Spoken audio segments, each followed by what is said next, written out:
Well, everyone did.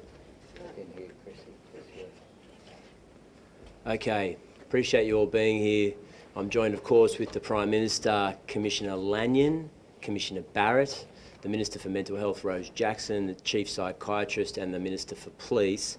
Obviously, we'll give an update on the latest in relation to the investigation and related matters. I want to make it clear, after speaking with the Prime Minister and the National Cabinet, as well as the New South Wales Cabinet, that our response to this horrifying tragedy must be comprehensive and has begun already.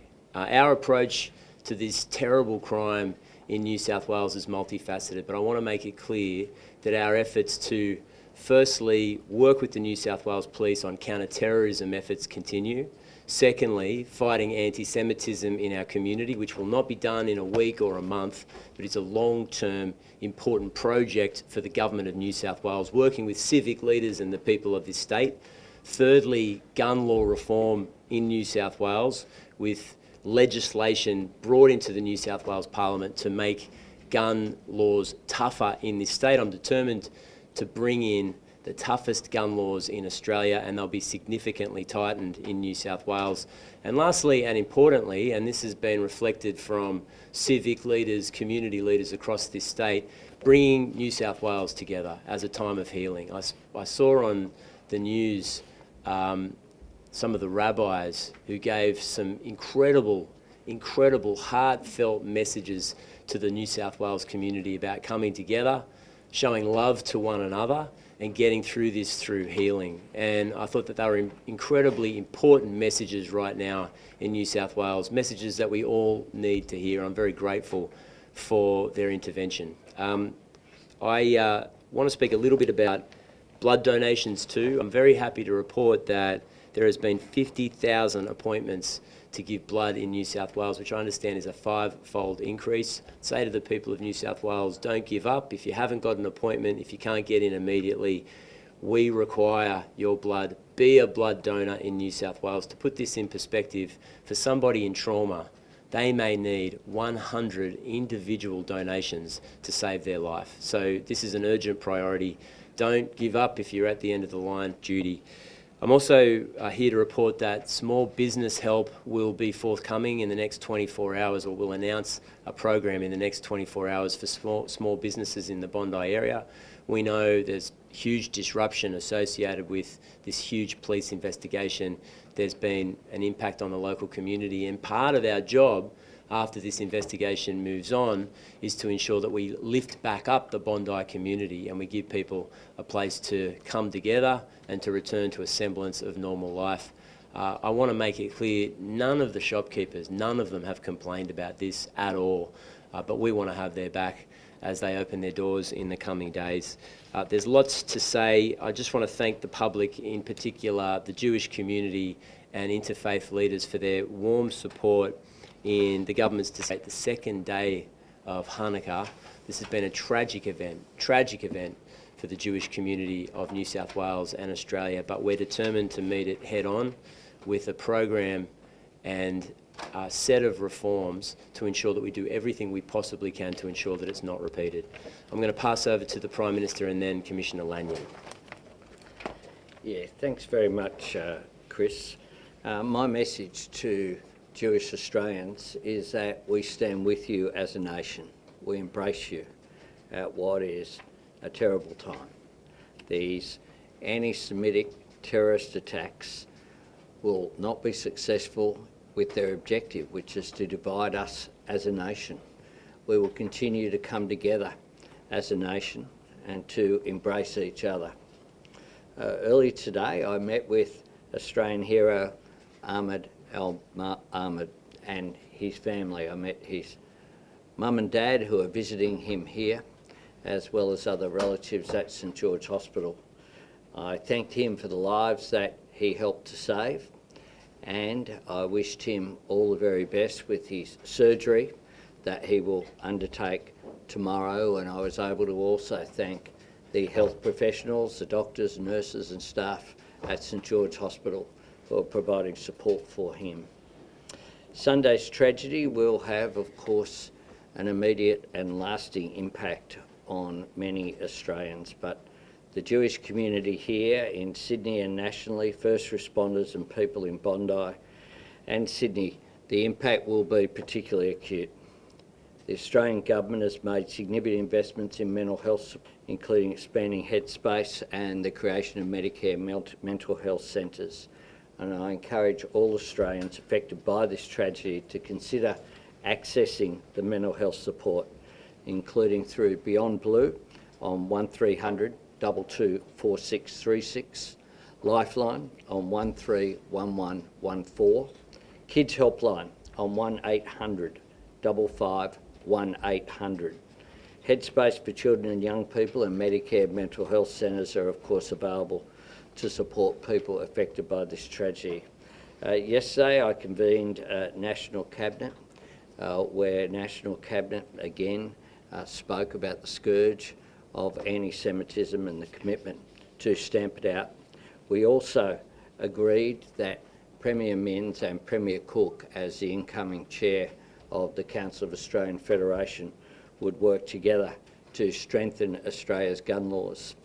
The very nature of our gun laws means that they are only as strong as the weakest link, which is why we wanted to make sure that they followed Premier Minns' lead in committing to strengthening the gun laws that were of course created in the wake of the Port Arthur tragedy some 30 years ago, to give credit to the Howard government of that time and the bipartisan nature in which it was adopted. The consideration that will take place includes limiting the number of guns an individual can own, the type of guns that are legal, whether gun ownership should require Australian citizenship, and accelerating work on the National Firearms Register. This is an agreement that we reached through the National Cabinet at the end of 2023. We've provided over $160 million to do that. Included in that is over $100 million to states and territories. It is a fact that for some states and territories they still have paper records, and that obviously makes it impossible to check across boundaries in a quick and efficient manner. And the digitisation that is required, we've agreed to accelerate that. We will continue to engage, and this afternoon I'll have further meetings, another meeting of the National Security Committee, further meetings this afternoon.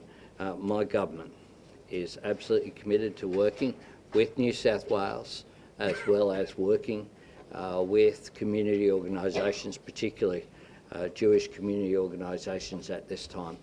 I'll call upon the Commissioner Barrett to make some comments before we go to questions. Commissioner Lanyon first. Thanks, Prime Minister. I'll start first. Just like to give an update. Our two parallel investigations are ongoing. We have a critical incident investigation which investigates the role of police in the matter, and certainly in terms of the death of the 50-year-old male and the injury to the 24-year-old male. Whilst that's continuing, we have a joint counter-terrorism operation running at the same time, and I welcome my fellow Commissioner, Commissioner Barrett, here from the AFP to talk about that this morning. There is still a crime scene in place in Campbell Parade and down around Bondi Beach. I anticipate that will stay in place until tomorrow afternoon, where it will be released to the public. We continue with forensic and ballistic examinations. I have made it really clear in previous conferences that this will be a thorough investigation.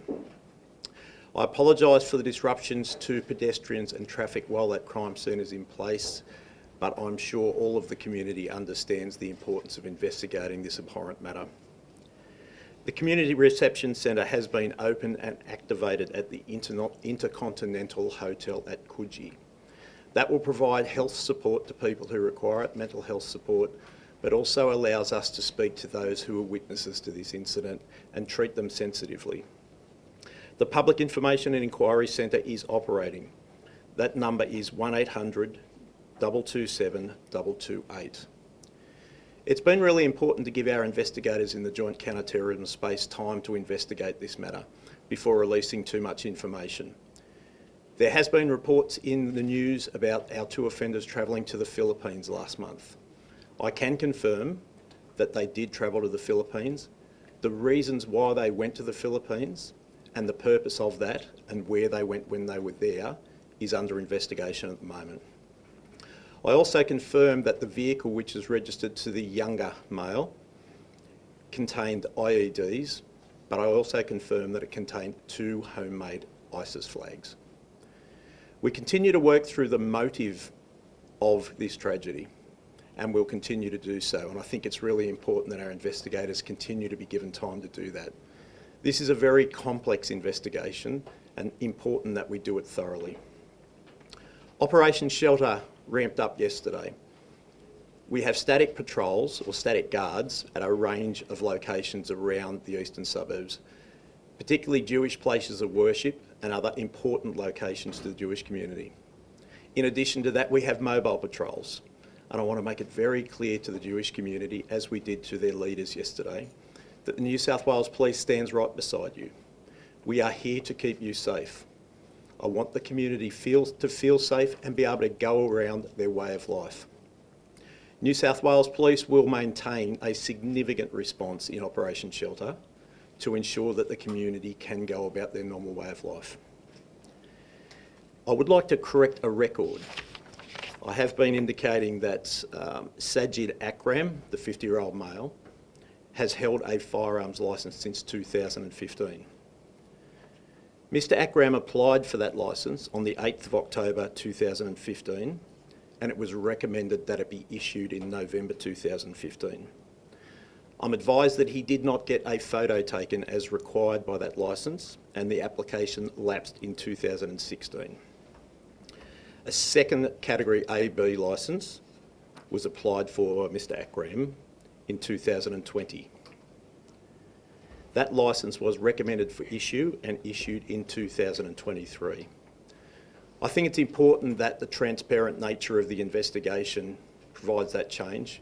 The initial information had been that it had been issued in 2015, and I think it's important to give that detail. He was licensed to hold a Category AB licence, and the firearms that we have seized were attached to that licence appropriately. I'll hand over now to Commissioner Barrett, but happy to take some questions later.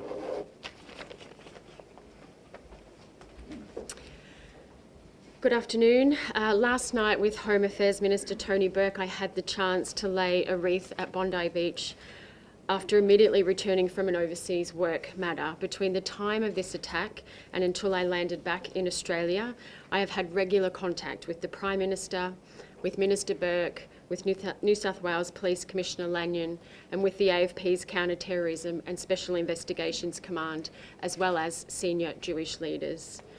These are my first public comments on the terrorist attack since I have returned to Australia. And I want to describe this attack in my own words so there is no confusion and no ambiguity about the AFP's position. This was a barbaric attack against Jewish Australians. On Sunday, Jewish Australians were hunted down in broad daylight at an iconic Australian beach. The suspected murderers, callous in how they allegedly coordinated their attack, appear to have had no regard for the age or ableness of their victims. It appears the alleged killers were interested only in a quest for a death tally.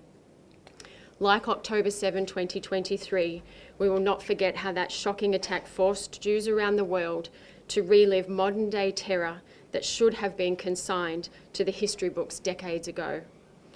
In Australia, the AFP will never forget the date of December 14 and what it means for a community that deserves to live in peace and harmony. It is understandable and right that the community wants answers, and it is appropriate that the AFP and New South Wales Police provide this information, not only to provide answers to a community that is in shock and grieving, but also to protect how we live together safely in multicultural Australia, including calling out misinformation that could fuel retribution-type incidents. Because of these factors, we will provide information that does not impact on our investigation, noting that one alleged offender remains in hospital and is facing significant charges. Early indications point to a terrorist attack inspired by Islamic State, allegedly committed by a father and son. There is no evidence to suggest other individuals were involved in this attack. However, we caution that this could change given it is early in our investigation. Alleged evidence has provided investigators with a swathe of information that has enabled them to make this initial assessment about the alleged individuals involved and their motivations. These are the alleged actions of those who have aligned themselves with a terrorist organisation, not a religion. The New South Wales Joint Counter-Terrorism Team, which includes the AFP, New South Wales Police, ASIO and the New South Wales Crime Commission, is continuing to review the significant material seized during search warrants, and we will not provide further details of that material today for obvious reasons. The AFP and New South Wales Police have a responsibility to keep the community safe. And I want to thank Commissioner Lanyon for his steel-like leadership during this time, and also acknowledge the brave men and women of New South Wales Police who have showed courage, amazing courage, in the face of cowards. Now, we understand words and information are important for context and for comfort. However, we are very much focused on action, including conducting a thorough investigation. This investigation will be highly visible, precise, and it will operate around the clock. The New South Wales Joint Counter-Terrorism Team investigation will leverage all unique powers, capabilities and international networks. Thank you. Okay. Commissioners, where and with whom did the ACRAMs carry out their militant training in the Philippines, and when did Australian authorities first have intelligence about that training? I think we've been fairly clear that the reason that the ACRAMs travelled to the Philippines, where they went, is unknown at this stage and subject to the investigation. Do you believe that any of their associates had prior knowledge of the attack? Sorry, can you just repeat? Do you believe that any of their associates had prior knowledge of the attack? That's obviously part of the investigation. We've been fairly clear that we believe that there were 2 people involved in this cowardly attack. We continue to investigate the matter thoroughly to determine if there's anyone else involved. Did their trip to the Philippines trigger any security alert in Australia? And if not, was that an intelligence failure? Not that I'm aware of, and I don't believe it was an intelligence failure at all. We're talking about something that's retrospective, post what is an horrific crime. We've indicated this will be a thorough investigation. Both New South Wales Police and the AFP are committed to that. We are finding information post the event. But given Naveed Akram's long-standing ties to extremists in Australia, why did his father receive a firearms licence, and why were they allowed to travel overseas in this way?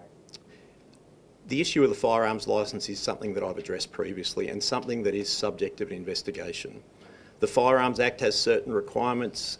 Mr Akram was entitled to make an application. The information that was available at the time was used to assess that information, and a licence was issued. Commissioner, Bondi survivor Shmulek Skoury told the 7 Network this morning he saw 4 police officers at the scene in Bondi, none of them fired a weapon, and he was saying he didn't understand why he's an Israeli national. To Mr Skoury, what do you say to him that the police didn't do their job and fire back at that gunman? I can't comment in relation to that actual report. What I'll say is that I'm incredibly proud of our police officers. They were confronted by 2 men armed with long arms. Our police at the scene were armed with pistols. Regarding the timeline of that, can you just outline when did the first police officer arrive at the scene? I don't have that timeline in front of me. That's obviously part of the investigation. I've been really clear. Both the critical incident investigation and the JCTT investigation will be thorough. We haven't heard from Commissioner Barrett before about how would you describe the adequacy of police presence at Bondi, and can you and Commissioner Lanyon explain why local area command was considered sufficient security for that event? Commissioner Lanyon, you just observed that they only had pistols. Is that all that they had, and why were there not more police resources there? This is a police force that has access to Bearcat armoured vehicles, for instance. Why were there not more resources there? I'll let Commissioner Lanyon answer that question, given it relates to New South Wales Police. I'll reiterate, that is subject to the investigation at the moment. We base our policing response on the threat that exists at the time. A lot of work is done between ourselves and the Jewish community. obviously Bondi Beach is a large and public area. We regularly patrol that area as we did on that day. Commissioner, how many police were at the festival? How many police were at the festival? I've said previously that they received taskings to go to the Bondi Beach, so there were police moving through there at all times. How many were at the scene? I can't tell you at any particular time. As I said, they received taskings. So we had police moving through the area regularly. Commissioner, were there 2 officers posted there for the festival? And were those 2 officers the ones that were wounded? I don't have that information for you at the moment, Damien. What I'll say is we had an appropriate policing response to ensure that police were moving through there, working closely with the community. We take safety very seriously, and I think you've seen that from the New South Wales Police. We are here to support the community. We're here to keep the community safe. Had there been intelligence that there was a particular threat at that location or to that event, we may have had a different policing response. Well, were they the ones patrolling? Were they the ones that were in the vicinity? Oh, there are a large... First responders? Well, there was a large number of police responding there at the moment. I don't want to give information about that whilst the critical incident investigation is Can I say something about that? Yeah. Sorry, I feel it's incredibly important of me as the Premier of New South Wales to respond to some of these questions. The New South Wales Police acted with bravery and integrity. They didn't take a backward step. They engaged the gunman on the footbridge with handguns.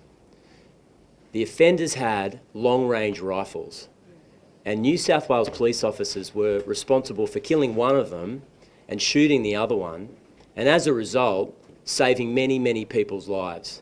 Now, there are 2 officers in critical care in New South Wales hospitals at the moment. They weren't shot in the back as they were running away, they were shot in the front. I'm sorry to be graphic about it, but if there's any suggestion that New South Wales Police didn't live up to their responsibilities to the people of this state, it should be rejected because it's not consistent with the facts. New South Wales police officers, some of whom had been in the job for a number of months, put their lives on the line to save people in this state. And I think this rush to conclusions before all the facts are known, in my view, is disrespectful to their actions on Sunday. Yes, yes. No, I'm sorry, but I do have a responsibility. How many police were stationed there? Was it a failure of staffing? I don't think there's any doubt that if we had our time again, of course we would do things differently. And part of our response with the Jewish community and the people of New South Wales through Operation Shelter, working closely with the CSG, who are responsible for security in the Jewish community, is to ensure that we can work with them in the future. I can't take back Sunday, nobody can. But what we can do is ensure that in the future we are putting security in place so that we rebuild trust with the Jewish community. I know that this is an existential threat for some members of the Jewish community because this was a targeted attack on members of the Jewish community. I know in many cases, I saw Rabbi Wolf speak passionately about being more Jewish, refusing to hide. I thought that was such a brave and important message to send to the people of Australia and New South Wales. But we have to work with them and walk with them on that journey. And it is, hang on a second, and it's an urgent priority to rebuild Jewish social life in this state. Yes, James. We've just learned that a gun licence that Sajid Akram was granted in 2023 after his son Yes. authorities became aware of his son. Was it then a failure of intelligence that the New South Wales Police Firearms Registry and people that grant those licences did not know that his son, with whom he lived, was at one stage under the investigation of it? Look, it's too early to say or make a pronouncement in relation to that. But one aspect of gun law reform that is absolutely essential in New South Wales, and it will be controversial, is for police to use criminal intelligence, not just a criminal record, in determining whether someone should keep a gun licence or even be granted a gun licence in this state. And what I'm trying to say is, if we can craft a law that the police commissioner can say, I've got concerns about this person, I don't want them having access to a gun, notwithstanding the fact that they don't have a criminal record, that's the kind of legislation that we want to see in New South Wales. Prime Minister Naveed Akram reportedly links to Islamic State through connections he made as a follower of jihadist preacher Wissam Hadda. Is radical Islam a problem, and how can hate preaching still be allowed? Well, what we know already is, as part of the investigation, is it goes to motive, and what is being investigated, as the Commissioner has said, is that it would appear that there is evidence that this was inspired by a terrorist organisation, by ISIS. Now, some of the evidence which is being procured, including the presence of Islamic State flags in the vehicle that has been seized, are a part of that. Radical perversion of Islam is absolutely a problem. It is something that has been identified globally as a problem as well. ISIS is created by an evil ideology that has been called out, not just by the Australian government, but globally as well. Prime Minister Wissenhardt's influence has been known to authorities. Prime Minister Wissenhardt's influence hang on. to combat hate preaching, to crack down on hate preaching? Yeah, we have passed legislation to outlaw hate speech. The first government to do so, to put in place those laws as part of our response to anti-Semitism. Prime Minister can you just confirm there's been a lot of misinformation flying around about the student visa that Tony Burke mentioned yesterday? Can you confirm the country of origin, whether it's India or Pakistan, and also how long were they in the Philippines, and was that monitored by Filipino intelligence agencies? They are all part of the investigation, so I can't go into that detail, and it wouldn't be appropriate to undermine the investigation by going into it. Just a question on National Cabinet yesterday. We've just broken the story of the Australian newspaper in relation to that meeting. It says state leaders were forced to push you on solutions to anti-Semitism, that you didn't offer any yourself. That a draft document that was presented to state premiers contained one paragraph about the issue of anti-Semitism, and this was later changed to add a second paragraph that included existing policies that you were already working on. Why are you not announcing a suite of anti-Semitism measures right now instead of talking about gun control? That's not true. The report is not accurate. The meeting yesterday had front and centre a commitment. Prime Minister today convened a meeting in National Cabinet following the evil anti-Semitic terrorist attack directed at members of the Jewish community celebrating Hanukkah at Sydney's Bondi Beach. This is talking about the draft document that was presented to the state premiers. They had to push you on that is not accurate. It's just not right. In that meeting, did you specifically raise Julian Stiegel's plan to combat anti-Semitism? Or handpicked envoy, was that referenced? What we did was we referenced the ongoing work, including the National Hate Crimes and Incident Database, the enhancing. That is what it is. We have taken the report from the anti-Semitism envoy, and what we are doing is busy implementing it. And we talked about that yesterday. We went through the full range of measures which we are doing. I talked about it, including the hate speech, Nazi symbols, what we're doing on doxing, what we've done with the creation of the National Student Ombudsman, what we're doing with the education program on Together for Humanity in schools, as well as security, migration issues, and cultural issues as well. What would an appropriate limit on gun numbers for ownership be, and when can we expect to see a national register? Look, what we have done is to task through National Cabinet Premier Minns and Premier Cook, who's the incoming chair of the Council of Australian Federation, to work on that and come back to National Cabinet. The Premier, how soon could New South Wales Parliament be recalled to legislate that? Have the Coalition offered you bipartisan support for that? And also for Mr Albanese, are you disappointed? Yeah, sorry, Paul. There's a lot of questions. So, look, I would say pre-Christmas. Logistically, we're working with our MPs to get back into Parliament as soon as possible.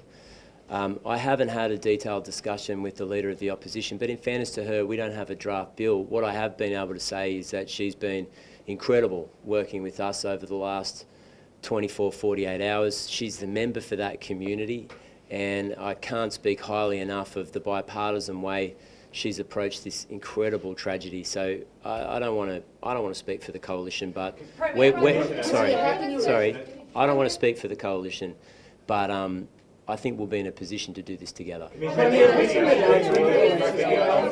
What are you doing? Are you considering any kind of crackdown on the Albanese Data Centre? And do you believe that any sort of action on extremism and curbing anti-Semitism should take precedence over gun reform? Well, we have to do all these things together. I mean, that's the truth. This is just a horrible, horrible crime. And I think taking one action would be nowhere near enough to combat the scale of the challenges that are in front of us. So yes, we do have to do gun reform. Sorry folks, I know you want to get your questions out, but I think it's reasonable we get an answer out. Yes, we have to do gun control. It's incredibly important that we fight anti-Semitism. And one of the things about anti-Semitism is that it begins with hate speech, then it might be a chant at a rally, then it moves online, then it becomes graffiti on a Jewish building, then it's malicious damage, then arson, and then it escalates to the kind of horrific violence that we saw yesterday. We have to combat it across the board. Damien, maybe for the last one. Do you support a royal commission into the Prime Minister? Damien? The Royal Commission, is there any suggestion you might call a Royal Commission on this, or invite the President or the Prime Minister of Israel to Australia?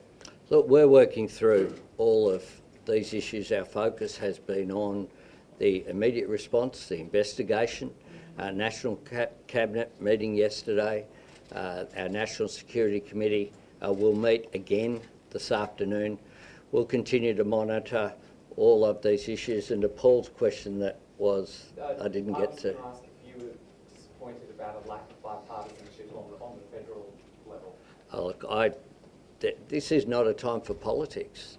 This is a time for national unity. And I think that, we have organised for the Leader of the Opposition to receive a briefing from the security agencies yesterday. I think that her statement on Sunday night was entirely appropriate, and we stand ready to work across the Parliament. I've had a number of discussions with the Leader of the Opposition on Sunday night. On Monday, I discussed with Allegra Spender as the local member for Wentworth as well. We particularly have had a range of discussions. But I think what Australians want is to come together. What terrorists seek to do is to create division, is to create conflict, is to undermine social cohesion. At that time, we're a better country than that, and we can't allow their objective to be successful. And that is why we must come together as a nation. I think overwhelmingly that is the feedback that I get across the board of what people want to see.